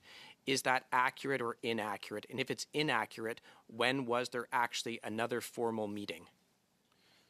Mr. Chairman, we are having ongoing negotiations and discussions with the United States. And the one thing I will say... Ambassador, I'm sorry. Of course you're having ongoing discussions. If you weren't, you wouldn't be doing your job. And when the Prime Minister appointed you, he said you were a core member of the negotiating team. If you weren't having negotiations, you wouldn't be fulfilling your mandate. That's not my question. So I want to take you back. My question is, when was the last formal round of negotiations where offers were exchanged to remove the 232 tariffs? Mr. Chairman, Again, we are having ongoing discussions. And what I will say is in my career as a business leader, an investor, a deal maker, I've never done a deal on the front pages of the newspaper that has been successful. And I think our... Sir, I'm not asking you for any of the details that were discussed. I'm not saying please table what the offers were. I can't imagine that it's confidential information or relevant to the negotiations when the last negotiation took place, because the Americans were there. They would know what the date is as well. Why are you so reluctant to give the last date of negotiations where formal offers were exchanged on the 232 tariffs? Mr. Chair, there are ongoing discussions, and some of those are reported, some aren't. You will have seen, for example, that Secretary Bessent and Minister Champagne met last Friday. I was party to part of those discussions. There was other reported meetings between Minister LeBlanc and Secretary Lutnick. Ambassador, you're not going to answer my question. I've tried 4 different ways, so that's fine. I don't need to hear about what the discussions are. You've said very clearly today that Canada is ready, and these are your words, ready and prepared for formal negotiations on the 232 tariffs. Mr. Greer has said they are prepared to have negotiations, formal negotiations. So why haven't they happened? Mr. Chair, I think what I said is that Canada is ready, willing, and able to commence the formal review process of CUSMA. Okay, so then why haven't those formal meetings taken place? Mr. Greer has said they're ready as well. Well, we are also ready, Mr. Chair. Okay, so, well, something's happening. The Americans are saying they're prepared. You're saying you're prepared, but no one's meeting. So what's the holdup? Mr. Chair, all I can do is to reiterate that on the Canadian side, under the lead of our Chief Negotiator, Janice Charette, we are ready to commence the CUSMA review process. And, Mr. Chair, I want to say this is a review process. This is not a negotiation of a new agreement. I understand how it works. I used to be the trade critic for the Conservatives. I know it's a review process. Okay, so the 232 tariffs have been in place for almost a year now. You've talked about how it has caused the strain on Canadian businesses. Has there been an economic analysis prepared that you're aware of how much this costs Canadian businesses every month? Mr. Chair, yes. Oh, you do have that. So you're aware of what the cost is to Canadian businesses every single month of delay in resolving the 232 tariffs? Mr. Chair, the Government of Canada does detailed economic analysis of the impact of the unjustified tariffs that the United States has put on Canadian business, and understands I believe the Government of Canada understands very well these unjustified tariffs and what they're doing to Canadian business interests. So if delay was a tactic, you know how much it's hurting Canadian businesses? We go next to MP Rob Oliphant. You have 5 minutes. Thank you, Mr. Chair. This is obviously not the first time Canada has faced tariffs under Section 232 of the 1962 Act, nor is Canada the only country facing the so-called metal tariffs. When we were facing these before in the first Trump administration, not only did we have an advisory panel of experts, but we also promoted both parliamentary diplomacy as well as a sort of track 2 diplomacy, which would engage civil society, business, labor unions, community groups, arts organizations, academics, to look at the strong relationships we have. And I'm wondering what thoughts you might have on the value of your conversations at the executive and the congressional level, which are important, but then also the conversations you and your embassy could perhaps foster among those who cross the border every day. My mother came from Niagara Falls. We have family in Lewiston. We have family in Chicago. I went to school in Chicago. I have relationships. Could I be of use in a way other than being an MP? Is there a way that your embassy can help us engage Americans at a level of conversation that would be helpful for Canadians? Thank you. Mr. Chair, I think it is important to build relationships. I think it's important to remind American leaders, be they business leaders or political leaders, and to remind ordinary Americans of the importance of the relationship with Canada. As I've said, we share a tremendous amount in common on many, many levels. And so this form of engagement, I believe, is very, very critical to furthering the position of the Government of Canada as it relates to our relationship with the United States in trade, in defense, in many, many other matters. And one of the things that I've been reminded of and learned about in my early days as the ambassador are actually the number of things that work unbelievably well between our two countries. So, for example, on Monday at the embassy, I hosted a lunch with the International Joint Commission, which is a commission that was struck under the 1909, I believe, Boundary Waters Agreement. And Americans and Canadians are working day in and day out to resolve issues as it relates to the international waters that flow from Canada to the United States and from the United States to Canada. That type of engagement, showing the importance of cooperation, showing the importance of the business relationships, showing the importance of the cultural relationships, goes a long way. And as I said, I think there's a very important role for parliamentarians, including members of this committee, to help in that as well. And as the ambassador, I'm very encouraging of parliamentarians from all parties. I've now welcomed parliamentarians from all parties to the embassy. And I encourage you to continue to do that, both as parliamentarians and as ordinary Canadians. And we are going to engage with Canadian business, Canadian labor leaders, Canadian cultural leaders, with their American counterparts to remind the United States of the importance, the depth, the breadth, and the richness of the relationship between our two countries. I would just caution you, beware that in my first 2 years in my role representing Canada around the world, I gained 15 pounds. The luncheons can kill. So keep your health in mind as well. Diplomacy is a lot about eating. You talked earlier about the network of consulates, trade offices we have around the United States. We also have key interests in border states. And so the relationship between our premiers that are on border-facing states, as well as governors and state-level representatives, becomes important. Has that been part of your briefing? Has that been part of your mandate as well? Thank you. Mr. Chair, our provinces and territories that border the United States actually have a particularly important role to play. I've already worked with many premiers, asking them to help the Government of Canada with our relations, particularly with governors from adjacent states. There's a number of, and I will tell you, I forget the acronyms of the various organizations, but there's one in the Northwest. There's one obviously in the Northeast and Atlantic provinces.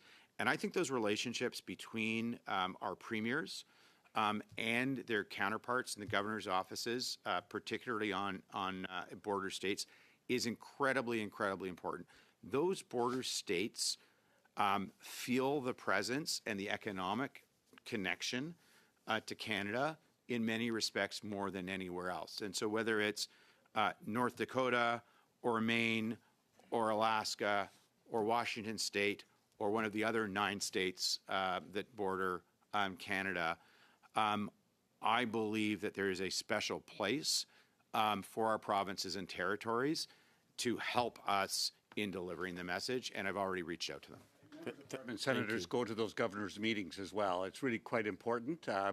We all engage. We have opportunities to do that. Briefing notes from your embassy are important for us to make sure that we are up to date on the status of trade issues. I come originally from Sault Ste. Marie. Sorry, I'll have to interrupt. All right. Steele. Next is député Duceppe. Vous avez 2 minutes. Oui, merci, Monsieur le Member Président. Duceppe, you have 2 minutes. Thank you very much. My questions won't be as tough as those put by Mr. Oliphant. Mr. Ambassador, my leader today suggested that he could meet you to advise you of the particularities, linguistic and economic, of Quebec. Do you intend to pick up his offer to meet him one-on-one to discuss your mandate with regard to Quebec? Whenever the leader is available, I will make myself available. Okay, fantastique. Merci beaucoup pour ça, Monsieur l'Ambassadeur. That's terrific. We thank you in advance, Mr. Ambassador. We've heard about your past. It's perhaps been a little tough on you here, but we were not acting with nil intention because we really have heard of real concerns expressed by people who are affected by the sectors that you have touched on in the past. So yes, supply management, a suggestion to triple the population of Canada without taking into account the specificities of Quebec linguistically and culturally. What do you think of these people who have these doubts? I understand that you want to represent all Canadians, including Quebecers, but there has been, as you know, you do read the papers, as you've reassured us, there are some issues about your past history and your past opinions. What do you say to the people who are concerned about this, given the context that we now have with the United States? Mr. Chair, you know, one of the things in my role is I get to meet a lot of people. And one of the things that I've made sure about is that I spend time in the province of Quebec and with Quebecers. One of my first meetings with one of my first meetings with business leaders anywhere was with Minister Joly in Montreal, where I met a roundtable of business leaders from Quebec. I will, in fact, be back in Quebec City and Montreal next week, meeting leaders from the province. I've also had very, very constructive meetings with the former Premier, and I will be welcoming the new Premier to my office in coming weeks as well, not to mention excellent engagement with Quebec's representative in Washington. So part of my job is to make sure that I understand the views of the people that I represent. Those are views that come from across Canada. They're varied views, they're different views, but it's important that I understand them, and I'm making a very large effort, in particular, to understand the important views from the province of Quebec.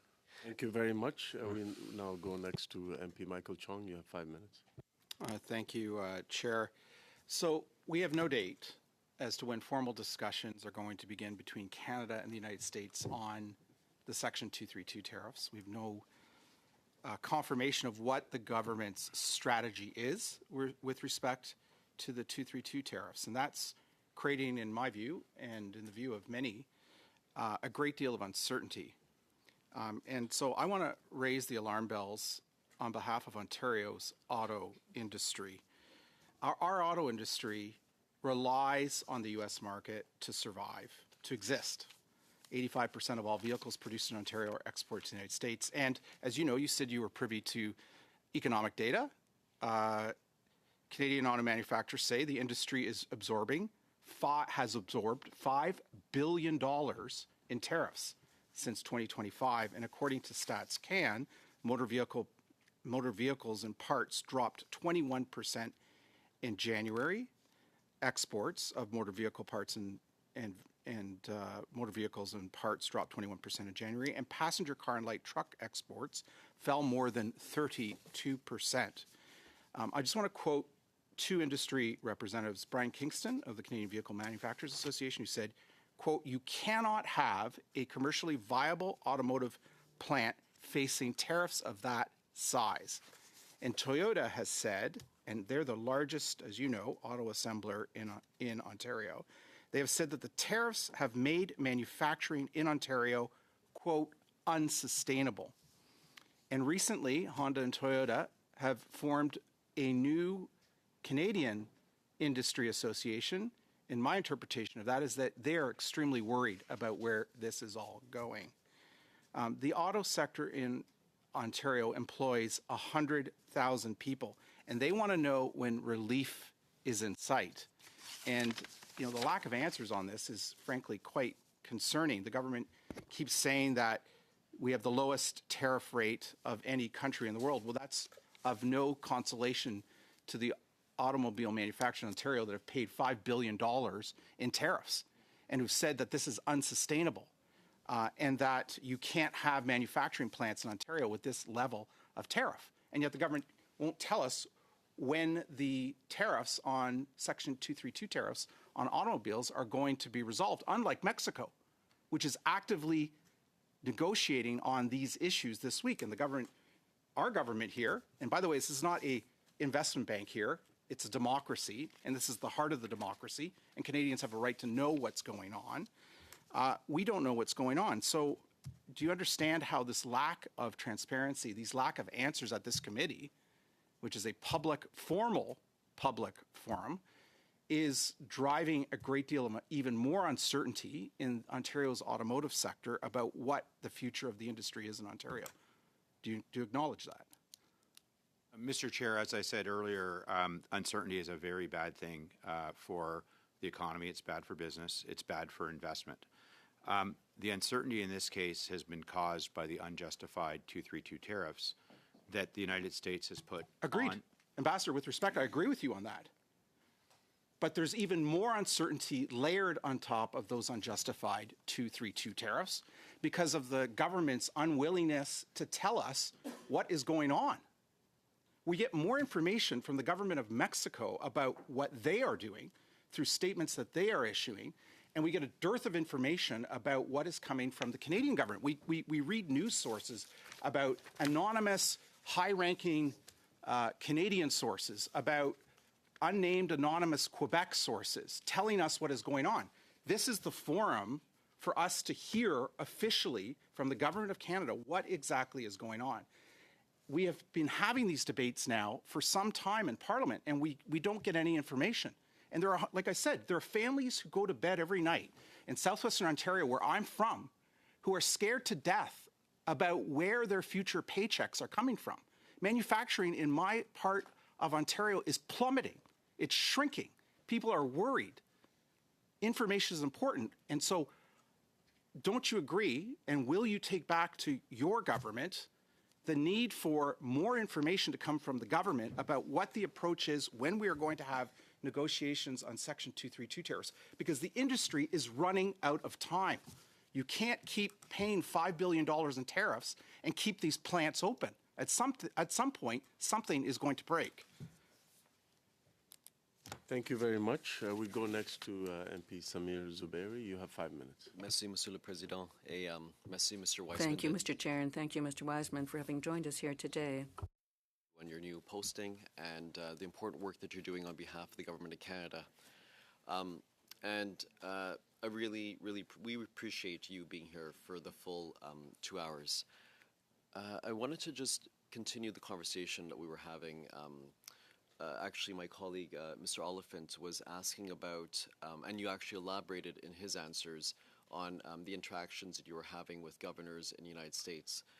If you could continue on that theme and share with us how you're engaging with the Executive, Congress, and other governors beyond the border states. But how is that, those interactions, how are they going, and what are the results of them thus far? Thank you. Mr. Chair, there's a number, as there are many constituencies in Canada, there are many constituencies in the United States. And so in my early days, what I'm trying to do is to interact with as many of those constituencies as possible. In my first 2 months, I've met with dozens of members of Congress, both members of the House and members of the Senate, particularly with making an effort to meet Republican members of Congress, particularly making an effort to meet members of Congress from border states.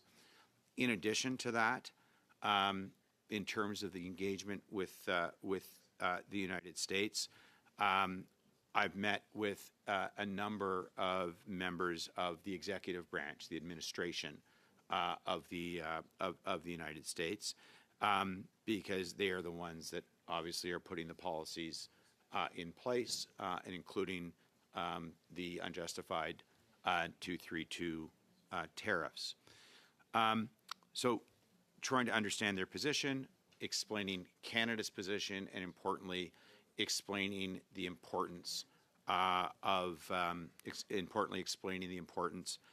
Canada to the United States. For example, the previous member was talking about the auto industry and the importance of the U.S. market.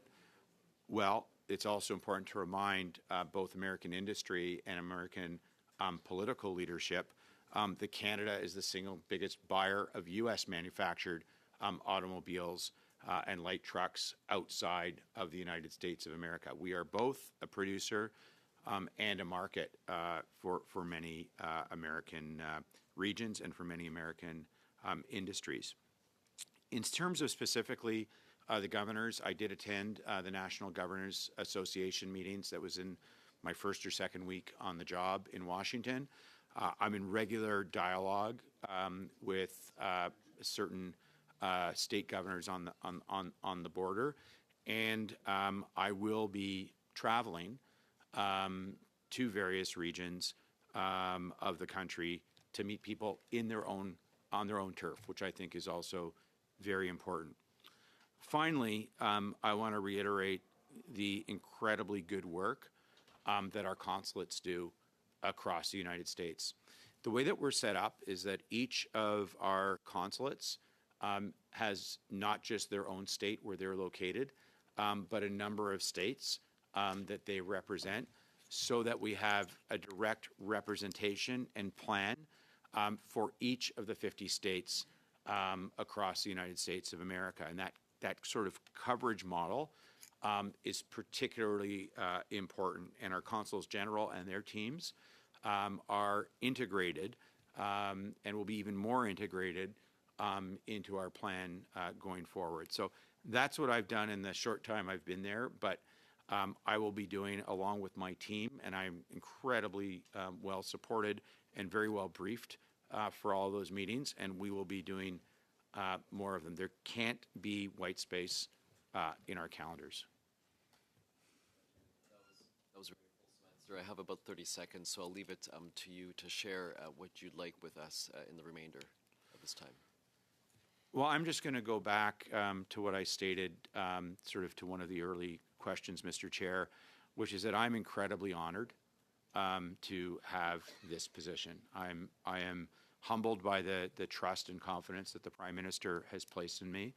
I recognize the importance of the role to all Canadians across the country. And I, will not be perfect. Mistakes will be made. But where we make mistakes, we will correct them. We will try not to make the same mistakes again. And I will carry out this mandate to the very best of my abilities tirelessly in support of Canada and all Canadians and the Government of Canada. Thank you very much. We will have a shortened round, the final round, beginning with MP Kyle Seaback. You have 5 minutes.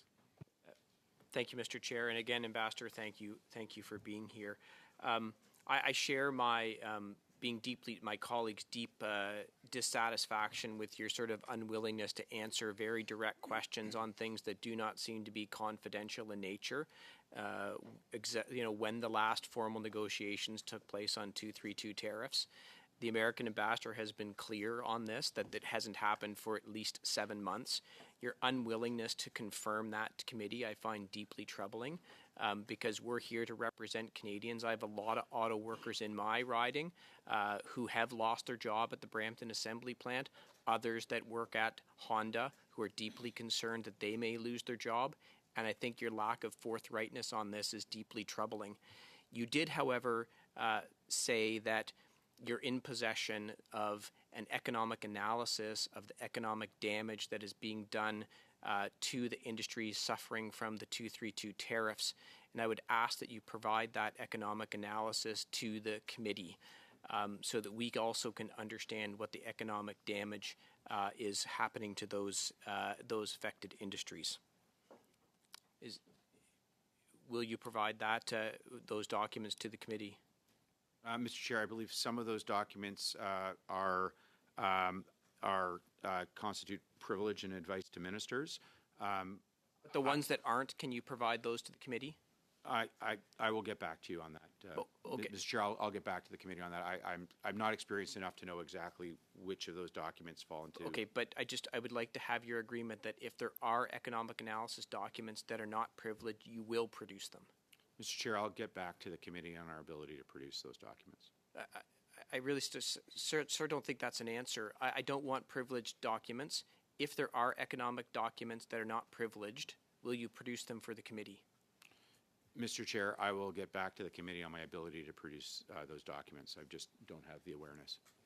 I'm not asking about your awareness. I'm saying you cannot produce confidential or privileged documents, but if there are unprivileged or confidential documents, will you produce them? I'm finding your obtuseness on this deeply troubling. Point of order. Point of order, Mr. Chair.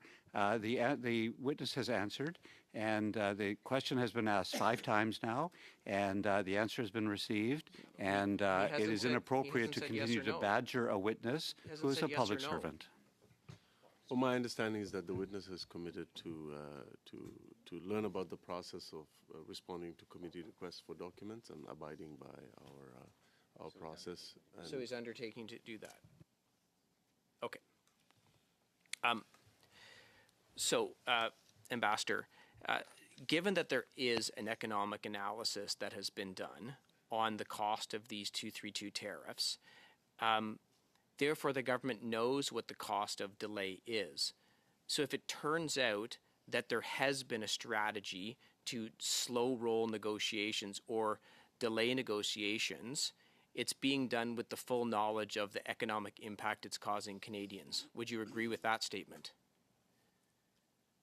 Mr. Chairman, as I've stated earlier, the Government of Canada, our Chief Negotiator, Minister LeBlanc, are ready, willing, and prepared to commence discussions. There's no hidden strategy, Mr. Chair. We are ready to go. Well, Ambassador, it's just actually been reported in the Wall Street Journal that Prime Minister Mark Carney has said officials are ready to negotiate or wait it out until the U.S. addresses some of his country's concerns.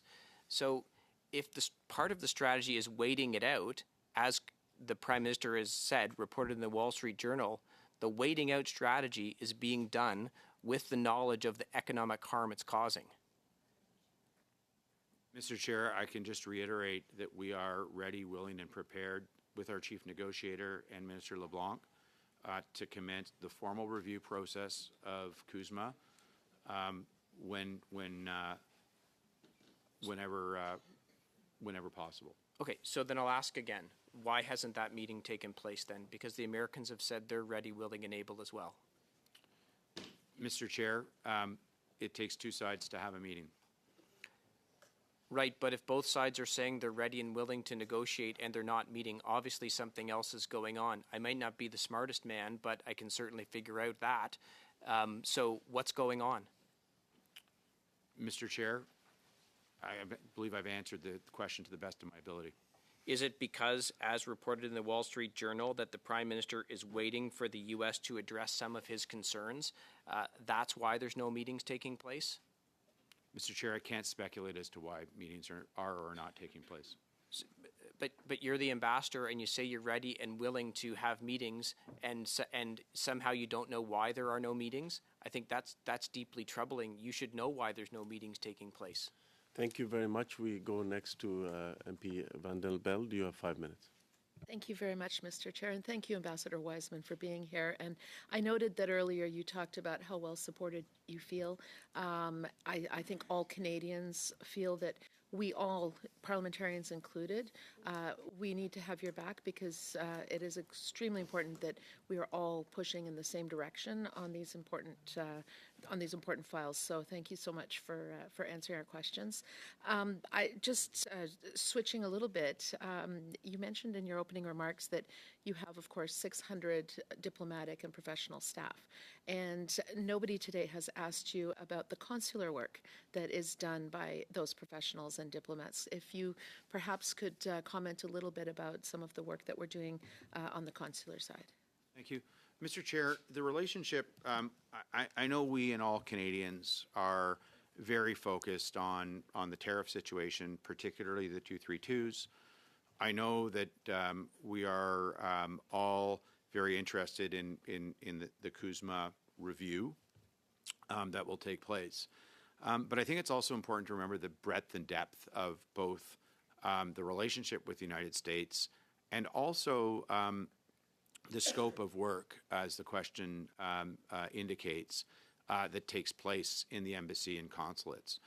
So there is a tremendous amount of consular work that goes on, protecting and ensuring that the rights of Canadians in the United States are respected to the fullest extent of the law, assisting Canadians in need, particularly when tragedies take place, as you saw our consulate in New York getting involved immediately upon the horrible events at LaGuardia about a month ago. The job of our embassy and our consulates is to support Canadians when in need, and also to promote Canadians. We're working hand in hand with our friends in the United States and in Mexico, for example, on the upcoming FIFA World Cup. And I was briefed on that today by Secretary Van Couverden, because it's a very important part of our relationship with both the United States and with Mexico.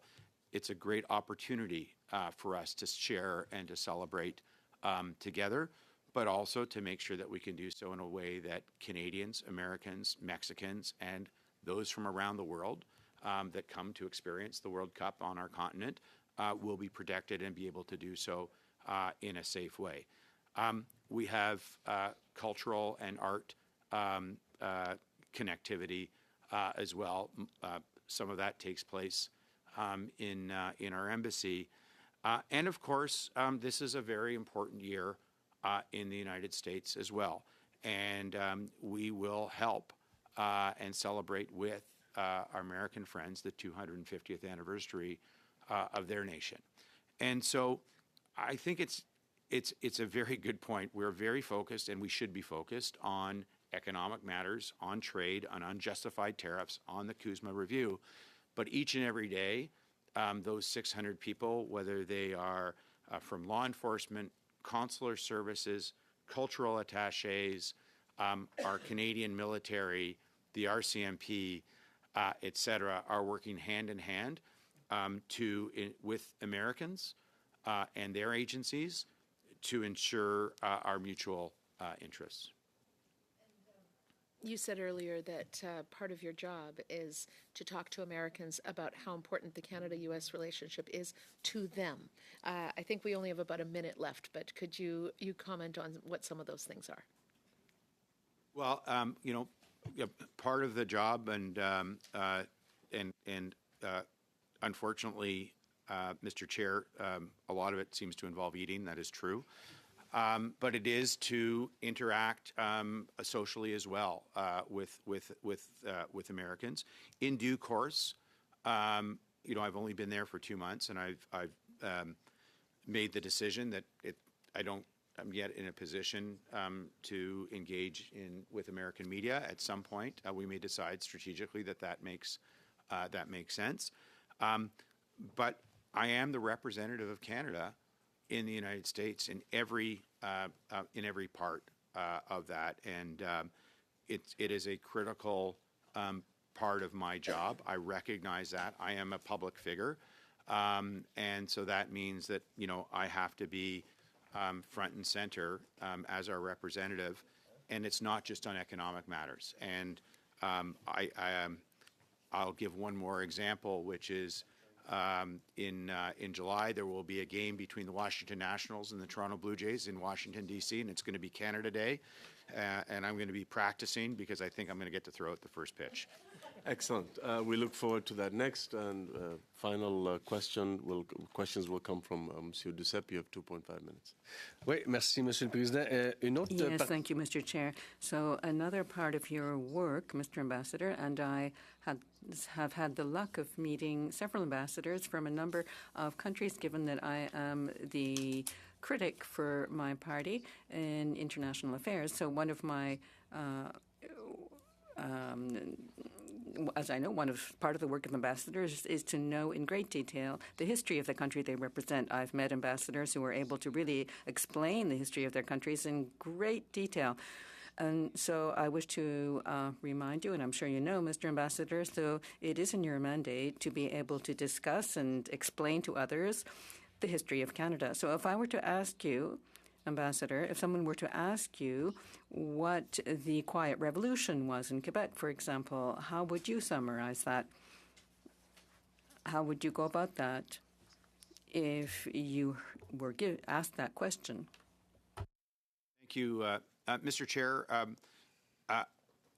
It's a great question, and one of the things I'm quite proud of, and I described my education at the beginning, is that I indeed have a degree in history from Queen's University.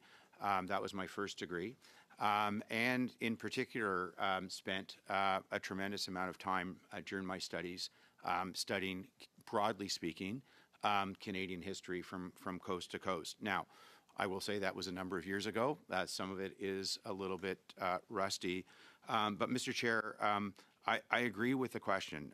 My job is to represent Canada, to explain Canada. Oui, la question était vraiment précisément comment vous Right, but décrirez... my question is more specific. How would you describe the Quiet Revolution in Quebec to anyone putting that question to you, just overall? Mr. Chair, I don't think that it's my role and this committee's role for me to talk about the Quiet Revolution, but I will agree with the question that I do have to broadly know, as part of my role, the nuances of Canadian history, including history of Quebec, and I do spend quite a bit of time explaining to Americans the nature of Canada's formation. J'aurais pas de réponse sur la Révolution tranquille, Monsieur l'Ambassadeur. Okay, so I'm not going to get an answer about the Quiet Revolution? I just thought you were going to give me your view right away, your explanation. The opportunity to ask the same question. Bien décevant, non, Monsieur le Président. We will conclude Very disappointing. Both Ambassador Wiseman and Glenn Linder for appearing before the committee and for your testimony. Please note, colleagues, that there will be no meeting on Tuesday, April 28th, due to the 2026 Spring Economic Statement, as we had agreed. Our next meeting will take place on Thursday, April 30th, regarding Private Members Bill C-219. The sponsor of the bill has confirmed his appearance for the first hour, and the departments have been invited to appear during the second hour. A second meeting will be scheduled to hear additional witnesses on Bill C-219. Members are invited to submit their witness proposals to the clerk, and an email will be sent in this regard. I also want to announce to colleagues that the informal meeting on Tuesday morning with the Kosovo Deputy Minister of Foreign Affairs is still on. You got the details from the clerk, and if you could, the Kosovo Friendship Group is also meeting with the Deputy Minister on Monday at 6:30. Yeah. Okay. Thank you very much. Adjourned.